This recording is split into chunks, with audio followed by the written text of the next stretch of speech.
রাজ্যে বর্তমানে স্বাস্থ্য হাব গড়ে উঠছে। প্রতিটি জেলা হাসপাতালকেও আধুনিক প্রযুক্তি ব্যবহার করে উন্নত মানের পরিষেবা প্রদানের জন্য গড়ে তোলা হচ্ছে, বললেন মুখ্যমন্ত্রী অধ্যাপক ডাক্তার মানিক সাহা। আজ হাঁপানিয়া টিএমসি এবং ডাক্তার বি.আর. আম্বেদকর টিচিং হাসপাতালের 21তম প্রতিষ্ঠা বার্ষিকী উদযাপন অনুষ্ঠানে তিনি কথা বলেন। রাজ্যের দক্ষিণ জেলায় আরও একটি মেডিকেল কলেজ করা হবে বলেও জানান মুখ্যমন্ত্রী।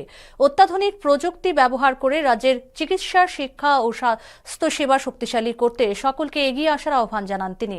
টিএমসির প্রতিষ্ঠা বার্ষিকী উপলক্ষে এদিন রক্তদান শিবিরের আয়োজন করা হয়।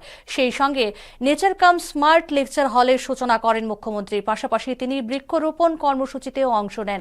অনুষ্ঠানে উপস্থিত ছিলেন স্বাস্থ্য সচিব Kiran Gitte, college super doctor Jayanta Kumar Poddar, টিএমসির অধ্যক্ষ অধ্যাপক ডাক্তার অরিন্দম দত্ত সহ বিশিষ্টজনেরা।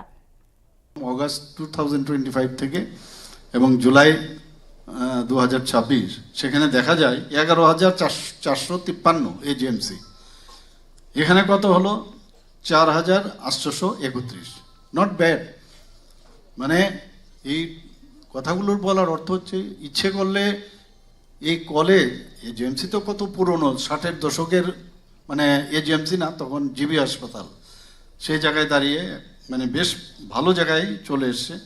আমরা জানি মাননীয় প্রধানমন্ত্রী জি বারবার বলছেন যে স্বাস্থ্যই আমাদের সর্বশ্রেষ্ঠ সম্পদ এবং আমাদের উন্নয়নের একটা সর্বোচ্চ অগ্রাধিকার, সেটা আমরা দিয়ে চলছি। যেটা আমি বলছিলাম, আমবাসাতে এর আগেও আমবাসাতে একটা মেডিকেল কলেজ, এটা এডিসি এলাকায় আমার একটা কমিটমেন্ট ছিল আমাদের সরকারের, এডিসিতে একটা মেডিকেল কলেজ খুলবো। এই যে চেষ্টার কথাটা আমি বলছি, ডেন্টাল কলেজ থেকে শুরু করেছিলাম, ওখানেও একটা চেষ্টা।